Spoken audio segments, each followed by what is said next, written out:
So, good afternoon, everybody. I would like to welcome all my speakers as well as all my participants who are joined us for this wonderful session. And I am really thankful to Indo-American Chamber of Commerce for organizing this 18th Indo-US Economic Summit, which is a flagship summit of Indo-American Chamber of Commerce.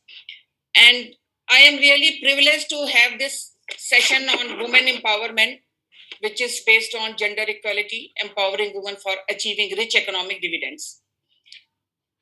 It's a matter of pride and it's a matter of privilege and happiness that we have sitting with all those speakers who are really created a history, who has really proved themselves as a empowered woman. So I will not take much time because I would like to listen them. So, with these words, I would like to invite Dr. Rashmi Saluja, who is Executive Chairperson, Religare Enterprises Limited, and Chairperson and Managing Director, Religare Finvest Limited. Rashmi ji, please come and say your words of wisdom. Thank you. Thank you, Pastorji. First of all, let me thank you for inviting us and, of course, Indo-US Chamber, who has given the platform for all of us to participate in it and have a dialogue and discuss with our empowered imperialists.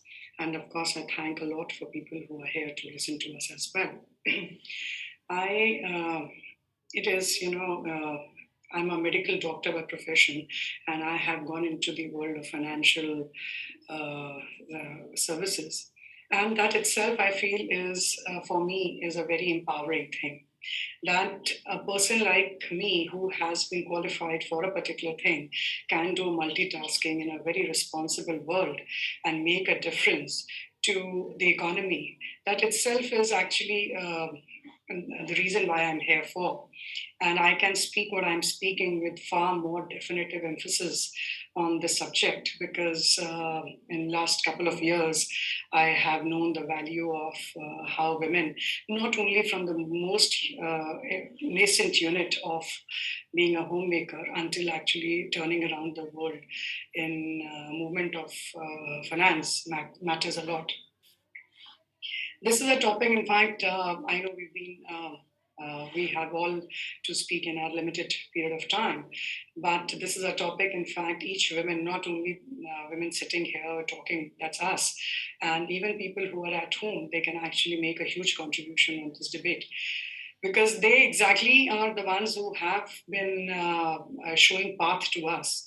And when I'm going to talk a little bit of a global scenario, and then I would like to limit my discussion more towards India-centric and India domestic understanding on the subject. Of course, worldwide, it is not only in home country, but in all the developing countries and the most developed countries also have gone through the same thing. Gender equality has been there for the longest period of time. As the societies have progressed in certain countries where the education has been the in part tool for women also after being the substitute or the leftover situations where men could not fill up the places, that was by default the choice used to be there. But today there are 500 million women who are in the universities across the world. So that is the difference that has happened in the modern world progress. But as far as the equality is concerned, that is still a topic which needs to be more discussed at length, and that needs a progress. A situation which should have been the most natural thing is something which we are wanting to discuss and make a difference. We want the policies to be made. The World Bank has made policies and so forth. UN has been talking. WHO has been talking about it. And they've been talking on all different aspects that how, in fact, not only the socio-economic situation of the countries can make a difference with women being there, while every 3 out of 4 men are employed in some way or the other or have started earning, but there is only 1 out of 2 women that they are the ones who have been earning. Imagine what a colossal loss to the world. Imagine 50% of our strength is still not doing as much as their potential has been there. And if this is being developed, is this is being converted into some tool of actually working in which the end result of moving the cycle of money is there, just look at the progress that the country is going to be there. Mostly men have reached their optimum uh, uh, where they could have, and the number of people or number of boys in the education field, or the number of men who are already earning bread. But imagine if women, they are so small in number that they have been there. But if this number increases to as much as men, just look at the progress, not only in the house, in the country, in the village, or across the globe. And it is, in fact, I have to. In fact, I really feel the Nordic countries like Sweden, Denmark, there the women actually have quantified and qualified their job responsibilities equally. As the men are. And that quantification and the responsibility distribution and participating inside and outside the house is something which we need to all catch up. While, of course, education makes a lot of difference in the world over because that is one first step of progress. But look at the labor force that we have. In fact, the 40 billion mark has crossed where women have joined as a labor force. So, right from the absolutely, I would say, the most grounded fundamental place of working until becoming prime ministers and presidents, women have achieved them all. But yes, numbers is something which we have to multiply, and that is important for us to do it. There have been studies which says that the health and the education of women and the girl child is extremely important to actually ensure that this gender gap should be minimized, and hence the economy and the economic forces contributed by women becomes in a much higher areas. In fact, I also want to point out a fact as far as the mental ability and the physical ability of women is concerned. A lot of fields have actually recognized that force. Look at in the sports, we have identical sports which women are competing in, men are competing in. We have as combative sport as wrestling and boxing where women are, and same are men. And the team sports, whether it is cricket or whether it is football, in fact, women or hockey, they're all there and they're exceeding the expectation. And look at the sponsorship on the women team that the world is actually participating in, and look at the kind of money that are being actually being progressed and put into how women are participating, and that is again a huge field. If we could do so well in one field, we are definitely doing a lot in others. Earlier, there used to be more traditional fields in education or maybe in medical. That is how where women would be participating, and that was how I feel was more limited choices. But right now, by like becoming an astronaut or getting into the political field or getting into any field, it is in fact you name a field in fact where women are not there, including the defense and the armed forces. And that is only because it's not actually giving the protective rights to women. It is only and only understanding their ability and their contribution to the mankind and the way they have proven time and time again. Right from absolutely historical age until the modern age, women have proven their worth. And the reason why the doors have started opening is only not because they need some charitable discount on their abilities, but the merit has been extremely proven again and again, and which could be in any which form. In fact, I always feel that why there should be a special aid or strength given to certain set of in education, yes, to get the girl child to come out of the house and to get into the education. But once educated women are at the level playing field, we don't need a discount at all. In fact, why should I even think of doing that? Because they're there out of being merit, not because of whether they're men or women. And participating again, coming back into the fields, in fact, the most coveted field which women usually would not have participated in the field of finance, that I am also part of it. And let me tell you one thing, if I could make a difference in my company, And I'm sure there are a lot of other more talented women who've not got an opportunity.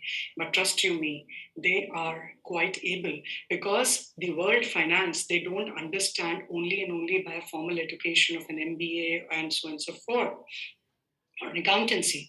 They learn finance right ever they can understand. They grow up in a household, they manage their household extremely well. They, as a daughter or as a wife or as a mother, their extreme understanding to the finance is much better than the most talented and most, let me talk about educated lot, because their senses are far higher. This is something which they get over and above their education. So I feel why women become a little better, because the sixth sense, ever since I've been working on actually rotating and understanding how, in the limited means, they can actually get on to educate a child, to progress a child, to look after the rainy day. In fact, all these insurances have come right now. Earlier, the concept of insurance was for my mother, how she would manage a household. That was my insurance. We never thought that whether we were middle class people, whether there could be a problem and there wasn't a solution. So while men did actually, I'm sure men have gone beyond just working outside. They have also started participating inside. But women has always been participating inside and outside. That is without an exception. I haven't seen. Yeah. That has been rarely an issue where, in fact, they haven't been a good, working women has been excellent mothers, they've been excellent homemakers, and so on and so forth. End of the day, in fact, let's talk about more towards, India centric. We've had beautiful culture in our that we talk about. We've had women like Sita. We had goddesses which were compared to women. That was the strength of women, and that is exactly we lost in between. And that is where we have to revive. In fact, a lady who we have all the historical proof when Ahilya ruled the country, and there that is where, because she did not have a man in the family to run the empire. But here you don't have to do it as a default. Here, to add on to the economy, we are, in fact, I would feel that if this workforce and the strength of women that has not reached the platform that they need to reach, where the world would start turning around, there's still a long way to go. My only, in fact, all the women sitting here are extremely able women. Look at the field of law. My God, such they have made the best lawyers, they've made the best doctors, they've made the best finance person. In fact, look at the business. In fact, there was a time when it used to be unheard of. There used to be a number of women doing it. But now, wherever women are doing, they're excelling. I haven't seen a mediocre woman, let me tell you one thing. Thank you, Rashmi. It's a wonderful to listen to you, and I agree with you that we belong to a place where Ahilya was there, Sita was there, and thanks a lot. And I also believe in Beti Bachao, Beti Padhao. So thanks a lot, and it Thank was you, words of wisdom was really nice. Thanks a lot for giving us this opportunity that we could listen to you. Thanks a lot. And with these words, I just forget to introduce myself. I am Upasana Arora, and I am chairperson for Indo-American Chamber of Commerce for Healthcare Division, and I am director in Yashoda Super Specialty Hospital. So with this, I would like to now invite another empowered female, Ms. Rita Singh, who is a regional council member of Indo-American Chamber of Commerce, North India Council, and chairperson and managing director, Mesco Steel. Rita ji, please come and thanks very much. Something, yeah. Hope you can hear me all right. Yeah, we can hear Thank you for inviting. Thanks very much, Indo-American Chamber and Upasana ji for inviting me to talk on women empowerment. Though, I've just, Rashmi ji has already given a lot on to what is happening on women today. I've been in business for now nearly 40 years. So I'll go through a little bit on what I see as women empowerment. Emma Watson, she said, both men and women should free to be sensitive and free to feel strong. So what is really empowerment? I mean, I'm just Questioning this is a very vast subject. We have all been talking through the years on women empowerment, and I feel there's still lots to do, though we are progressing in a very good way on what is happening today. As I'm talking about India, I'm not going to globally, but I'm saying what's happening in India. As India is growing economically very strong, we have to give a little bit more attention to women empowerment. The first, of course, we always talk about the gender equality that is between men and women, that they should have the equal rights. But do we have those equal rights or not? We have to really introspect on that. Then there is areas of education, healthcare, economic participation, psychological, jobs, promotions, salaries, and so on and so on. So there are lots to be talked about on that. Let's talk about education first. Education has taken a great step. I find everywhere education is being done for women, and more and women are participating. I come from a village which is very close by from here. That's Harper. That's where was my husband's place. I still find that very many women are not getting the equal chance on the studies because they would not like to send them alone into 10 kilometers away or 15 kilometers because we are in a village. So I feel there is a basic gap where boys do get advantage about women onto education, and we need to do that. So that is one part of it. The other one is healthcare. I think you're in healthcare. We are talking about empowering women in healthcare. Women do live longer, that's what they say, more than men, with unhealthy years. Gender equality in healthcare, that is progressing, I feel, a little slowly. We need to develop more there, though women account for majority of workers in healthcare, but are not in leading positions. So by promoting their career development, women healthcare will simultaneously put high on agenda. So I'm giving an example. I'm living in Delhi, and my father, part of the family, my daughters are in Bombay. We have people who are working within our house, and it was quite shocking to see that one of them who has got the money and the resources, his wife got tuberculosis. And in the end, I'm giving these are various examples. And he felt that it was her fault that she got it. So he did not treat her and sent her to her own parents' house. So in the end, when we came to know, we tried to help, but the tuberculosis had already developed, and she did not make it. And I asked him this question, that why didn't you come to us or anybody where we were there? And he felt it was not so important for him. So that was quite a startling one, and it happens continuously, which I see around in the villages. Then economic participation. The growth in economic side has increased also quite a lot. There are people in fields of doctors, pilots, politics, entrepreneurs. Everybody is growing. I definitely see that there's a great growth, so I don't want to sign. But if you look very closely, and if you go to the lower income groups, and if you go to the villages, you'll see that they are allowed to work into the fields because it gives them money. But when it comes to jobs, where they would like to go for jobs about 20 kilometers away or 25 kilometers, their husbands or the fathers would not allow them to do that alone. So I think we need to do a lot of mentoring in these places where they can get this more, the jobs can be done by them. They welcome the money. They like the money that the woman is earning, but I think that needs to be done.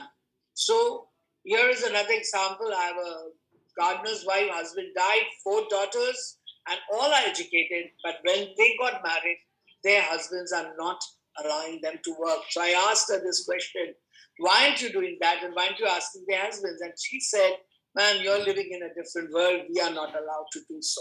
So I feel it's happening in bigger cities, it's happening there. I don't want to sound that things are not happening. But I'm asking one more question. Why do we not ask men also to participate in this kind of a talk?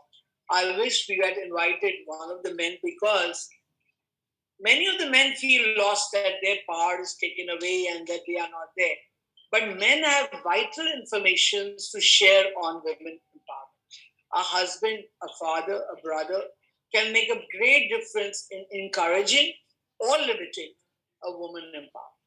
And I feel a focus is required to discuss on the behavior of men and their thinking, which can improve women empowerment. Then women to women, I find that yes, we all women must go and help the women, mentor, give them there, give support. And I think that will improve a lot if we do that, where we can help them on their educations, jobs, supporting them into their minds, giving them their support and empowering them. So the motivation given by women to use her authority itself, what she has. There are many of them who have these authorities, but they are not able to come up. So I think we need self-empowerment. That is a very important, and to make them realize that they have the power to go ahead. As we've had the goddesses, we've had many women, we've got prime ministers, we've got everybody, but I feel a conscious decision to charge your own destiny in life. And it makes positive changes executing these decisions. So I feel that this is very important. As you mentioned, that I was in the steel business and mining. When I went there, there is still not a single woman yet in mining who started the mining herself. So I felt I didn't see any difference between a man or woman doing the job. But when I was doing it, I had a large amount of men who discouraged, and there were mafias which threatened and asked me that I should not be doing, and I should give it away to them as doing it, and they'll give me small compensation against it. But I stuck to that and did. So I feel that we all who are the luckiest ones, we should help more and more women and have a program more on them. So I always feel men many times feel insecure. There are all kinds of men. There are very secure men. There are the people that it's human being character. They are secure. When they compare their strength against women, each have their own qualities. I feel men have their own qualities, women have their, and we can both empower them if we give them the talks and we educate and we ask them to care for women rights.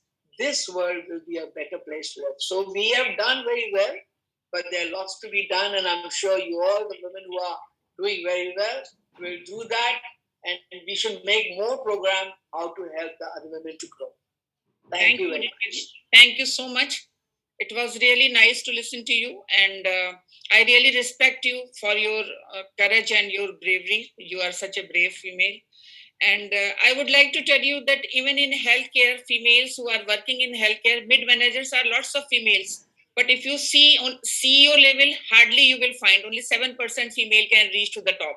So it is very, it is very heartbreaking thing. So now we are going to, change this scenario. And I would like to invite Miss Reena Khair, senior partner, co-chair and company. Reena ji, please come. Yes. Thank you for inviting me.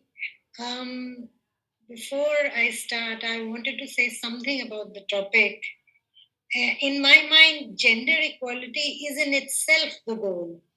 And any economic benefits we get from that is actually a bonus, because really social justice and equality is something I think we should aspire for, whether or not there are benefits which flow from it.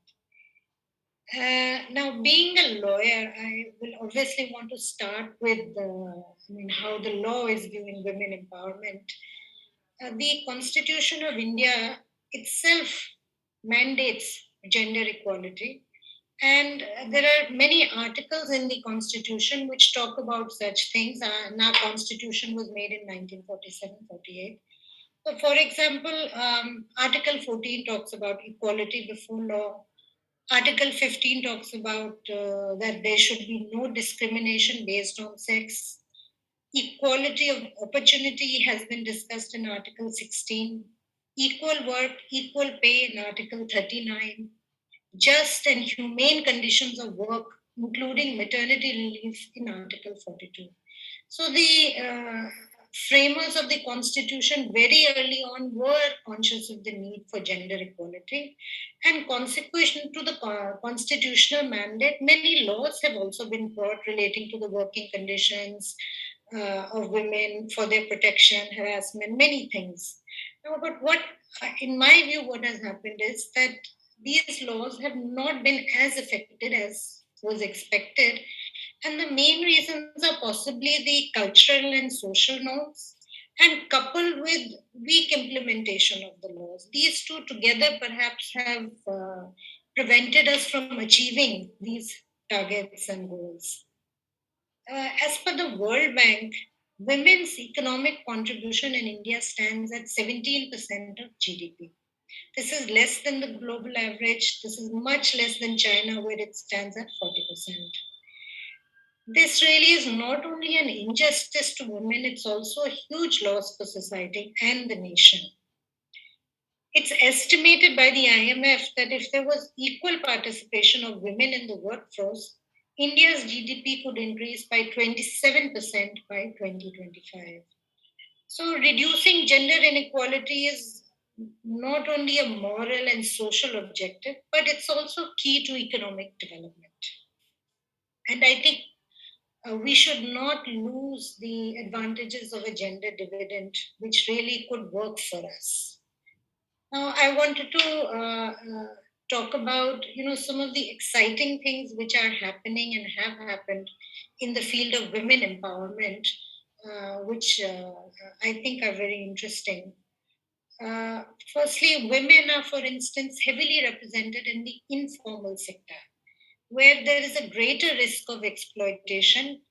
Because in the organized sector, of course, the laws are better implemented, there's better mechanism for ensuring compliances. But in the informal sector, the risk of exploitation are very high. As early as 1972, the Self-Employed Women's Association was set up by the famous Ella Bhatt, who's a lawyer and a social activist, which acted like a trade union and organized women for the informal sector, which is really where this was needed. In the organized sector, like I said, there were already safeguards in place. More recently, schemes such as the Mudra scheme have come, which are giving loans and financing to micro and non-corporate entities. And again, what is interesting here is that these loans are being given without any collateral or security. And as a result, 3 out of 4 loans are given to women. Now, this access to finance is a very critical aspect for setting up enterprises, for thinking of new ventures, and for empowering women to do something different. Another very exciting thing I read about is these self help groups. Now, self help groups are groups of 10 to 20 women who get together, they save their money, and with their savings, they are able to lend to their group members, and they are also able to borrow from the banks. Really, the important thing which flows from this is that collectively, if women come together and collectively they work for the common good, they can overcome the hurdles which are there in society, which push them back, which push them down. So, the collective action by women, even those who are very weak members of society, can make a very big change. I recently also came to know about this mobile crashes, because companies with more than 50 workers are required to provide daycare and crashes. And organizations like this, which are partnering with companies, setting up daycare, setting up capacities, training people how to run all these. Now, really, if that sort of support comes for women in the formal and the informal sector, women can be relieved of a lot of domestic work, child rearing work, which holds back women. And really, this it doesn't hold back women only in the informal sector, but even in the formal sector. So, while exciting things are happening, but in my view, what's really disappointing is that culturally we have not moved at the same pace as some of these initiatives are moving. Uh, as an example, for instance, women have an equal right of inheritance, have an equal right to property, especially after the Hindu Succession Act was amended in 2005. Still, the bulk of land and production assets are in the ownership of men. And this type of ownership model means that women as part of family units are not in a position to take meaningful decisions. And until that happens, it's really personally, I feel the cultural change which is really lagging behind the other changes, the changes which are being done by non-government organization, by government organization. But unless society itself steps up to give women the support and the boost they need, it will be difficult for women to come out. Now, I heard the earlier speakers, and they are shining examples. But even otherwise, if one looks at companies, listed companies, hardly 4% of CEOs or managing directors are women in India. Being a lawyer, I must also talk about the legal profession. In the legal profession, when I started, there were very few women, but currently, especially in the last 5 years, there's a huge inflow of young women who want to be lawyers, who do 5 year courses, and they're coming in, and really they're brilliant, they're academically top notch. But really, what happens is that after 5 years or so, social responsibilities, burdens put such a strain on them that many of them leave the profession or go for less challenging roles. Thank you, Reena. I'm so sorry to disturb you, but because Sure, of sure. time constraint, and Yes. you really So talk. if I may just have 1 minute, I just want to say that the young women are really aspirational and independent, and really it's the rest of us which need to step up to support them. I think the women are doing a great job. Thank you. Thank you so much. And now I would like to invite Ms. Mehnaz Ansari, Head South Asia Indo-Pacific Region, United States Trade and Development Agency. Ms. Mehnaz. Thank you. Good afternoon, everyone. And it's such an honor and a pleasure to be on this panel, which is talking about gender empowerment, and certainly very different from the work. My daily bread and butter, which I do, is to help promote infrastructure projects in the South Asia region and bring in more development and coming close between what best US is offering in terms of technology and technological expertise to where the developing or the emerging countries can come. And as most of the panelists have talked about, that we are 50% of the world we are talking about, from wherever, country-wise, region-wise, or globally. It's an interesting statistics which has come even for US, that if there is more female labor participation, there could be a staggering increase of $5.87 trillion to the global stock market in the next 10 years. And still, women are just 83% in terms of their earning equivalent to men, which means that we have to work 44 days extra each year, to earn at least as much equal to men as women are. And the problem we see is that there is a gender balance in the working world, where of course our strengths have been identified. I will limit it. I understand that the problem is so big; it is very difficult to summarize it in 6 or 5 minutes, which we have to speak. But I'll try to keep it. What women go through in the corporate or the government world, especially even in the urban landscape, and we are, as a species of humankind, we are known as women or women to know it all. A mother, a daughter, a professional, in whichever sphere of life in a day I'm expected to do everything. And I think that is the story of each one of us today, well recognized as achievers maybe, but a lot of times we are internally accepting that we are doing a tremendously difficult job. Marshall Goldsmith, who's a leadership trainer, has talked about, he goes about teaching leadership training. And when he gives women leadership training, he says one sentence which hit me very hard. And I would want all the women who have joined the audience today and who are in this session is to remember, don't be too hard on yourself. Just think about it for a minute.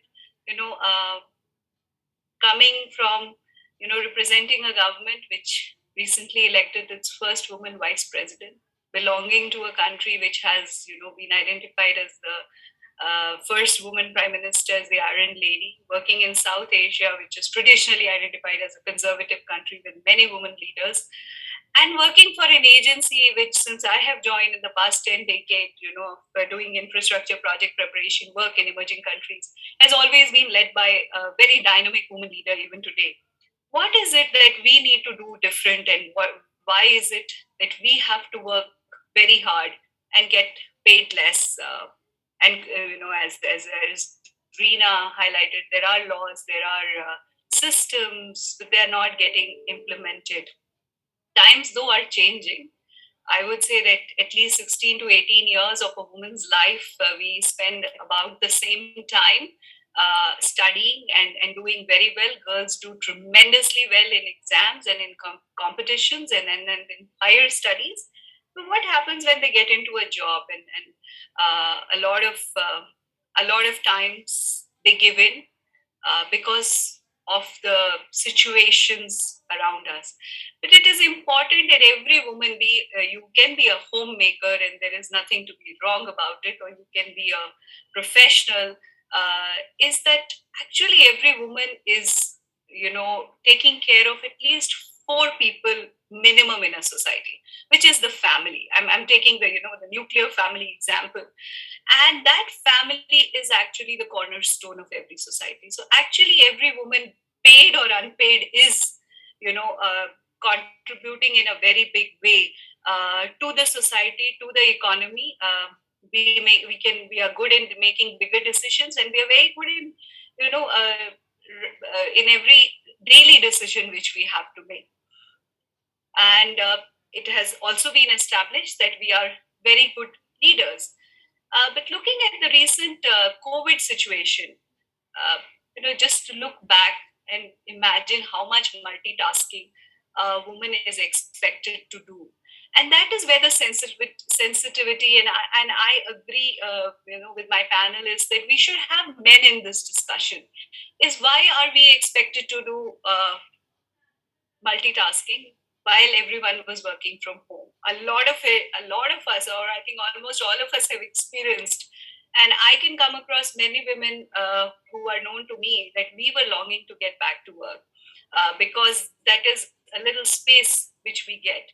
So what is needed in a family when one woman is taking care of rest of the family is that the others in the family and the others in the workplace are equally sensitive to them, be it the men or the women of the house. It's just not, it's just easy to blame a man, but it's equally important for the sensitivity of a woman to a woman, especially she is equally educated, she's equally qualified, and if not more. And when she gets out to work or does that extra, you need to step up and give a helping hand.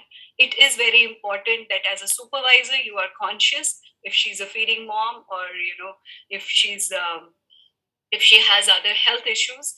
uh, Women can do everything. You just need to treat them a little more with a little more sensitivity is what is there. And we go really out of our way as women to prove ourselves and our merit. COVID has again shown the best performance of some countries. Thanks, Mehnaz. Were Thanks. go, Thanks, Mehnaz. I'm so sorry that I am disturbing you, but because of time constraint, we need to, wrap up your words. Okay, let me just conclude in 30 seconds. So, as we move along, I think what we have to keep important in terms of bringing more women and entrepreneurs in the work, and we are certainly looking out to how we can do it, is that please continue to remain in the workforce and continue to instill the confidence amongst the other women around you to take on the challenging jobs and remain here. So with that, thank you so much, and thank you for having me. Thanks a lot. Now time has come. I was waiting for our keynote speaker, Mrs. Lakshmi Bhuri, former Assistant Secretary General, United Nations, Deputy Executive Director, Human Women, and former Ambassador of India.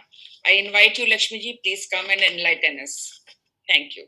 Thank you. Thank you indeed, Madam Chairperson, Dr. Upasana Arora, distinguished speakers, and members of the Indo-American Chamber of Commerce, and more generally, US India business fraternity and sorority. I'm happy that your chamber has organized this session on women's empowerment as part of the US India Economic Summit. And it's no brainer, despite the setbacks we see to women's rights in our neighborhood, that neither the US nor India nor the world economy can prosper and find its true potential unless 50% of its population, the women, become empowered economic agents. Studies have shown that the global economy would add 12 trillion to its GDP, and India would benefit by 800 billion a year if we were to have gender poverty. Such is the power of gender parity. So, gender equality and investing in women's economic empowerment is indeed, as was mentioned by speakers before me, the smart thing to do as much as the fair and morally right thing to do in its own right. For after all, who can deny the equality and full humanity of both men and women that our countries and our planet, that's also the other part, deserves the equal contribution of both. How can we accelerate the movement to Planet 50/50 in economic empowerment through business is the focus. I know you've spoken about all the other issues at the micro level, also at the corporate level, and in terms of India. I would like to take this into the Indo-US business context and say, my first premise, first of all, is that women's economic empowerment, autonomy, and independence is central to gender equality and the empowerment of women more broadly.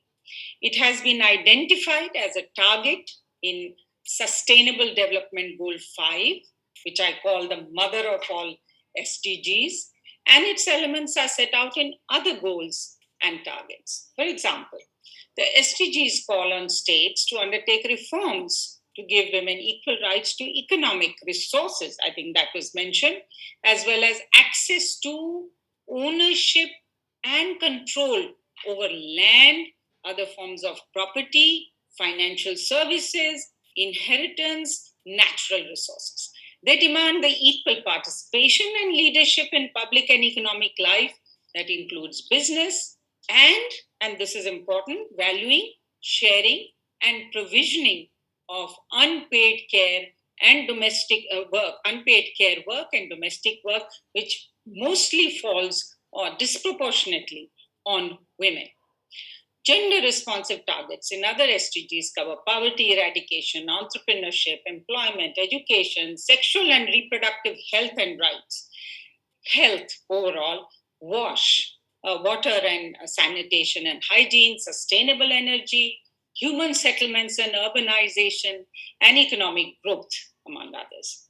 In all of this, of course, the gender element is very crucial. Both US and India, as the world's largest and oldest democracies, are committed to its realization in their countries as well as around the world. And in India, Prime Minister Modi has made women led development and the promotion of their economic empowerment and the protection of their human rights a vital part of his Sabka Saath, Sabka Vikas, Sabka Vishwas, Sabka Prayas, and Sarvodaya plan. In the US, too, President Biden and Vice President Harris are staunch gender equality advocates. Indo-US cooperation, both government to government and through public-private partnerships, already reflects and must continue to strengthen this commitment. Equally, business to business and business to civil society partnerships for SDG 5 realization is key to enduring large scale and sustainable impact for a Planet 50/50 to which India and the US are making important contributions globally. I'm glad that Indo-American Chamber of Commerce is poised to contribute to this through mobilization of the business sector, in particular Indo-US business ties, in order to advance gender equality and women's economic empowerment in both countries and the world. I propose strong, self-sustaining, 7 of them, kadis or links in the shrinkla or chain of gender equality and women's empowerment that need to be forged using the iron of resolve and deliberate action and the welding torch of platforms, enterprises, and institutions like this. So the first kadi or link is commitment by buyers on both sides to source their supplies from women-owned producers and businesses, suppliers and workers in agriculture, manufacturing, and services. Both governments can show the way in terms of gender-responsive procurement. In India, we have the GEM initiative, for example, but I'm sure there are other initiatives that can also be taken by the private sector. Second kadi or link is to invest in women-intensive sectors like textiles and garment, healthcare, education, care economy, which has been mentioned, ICT and others, and consciously train and employ women in the projects you set up.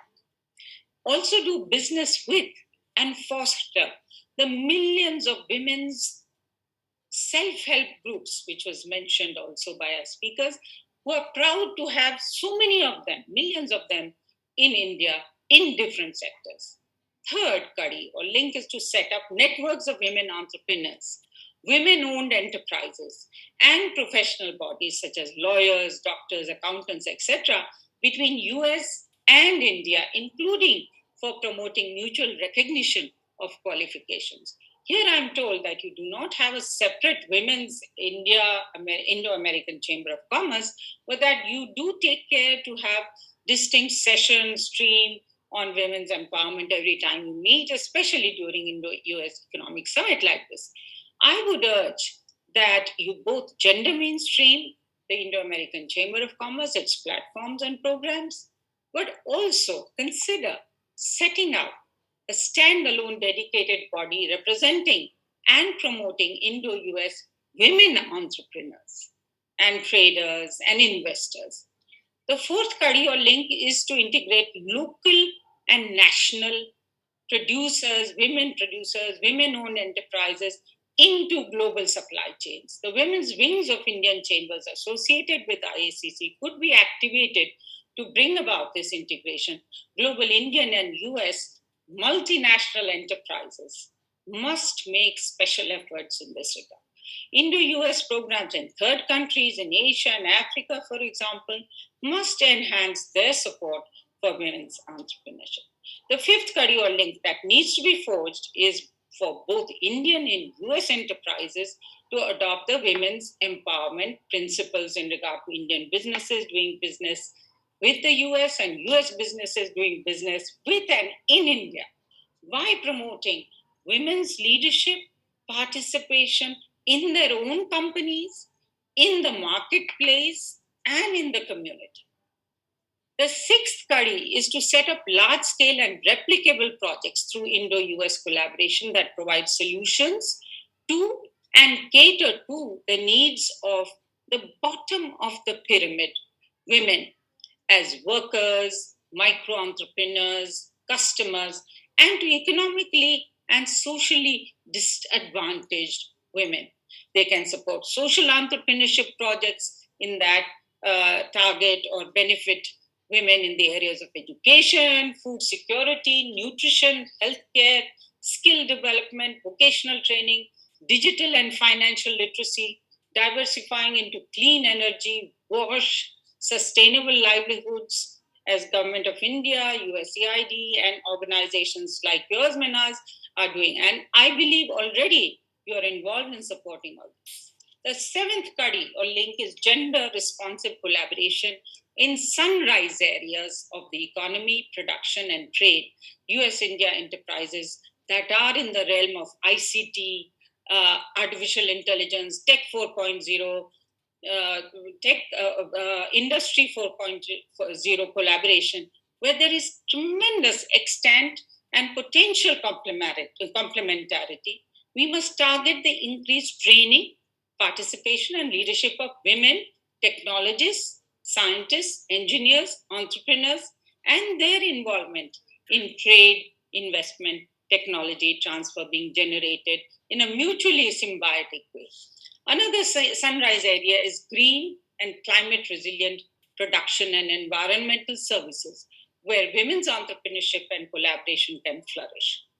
A third area is a revamped care economy. I think this was also mentioned. Care economy is very, very critical, and it is one of the areas where employment generation will be very big, but we have to create the quality and organization that is lacking at present. So these are the areas that we really need to work on. So these complementarities between the India and US are many, and these 7 links can become a strong and lasting chain, shrinkala of economic and social partnership to which both governments are committed.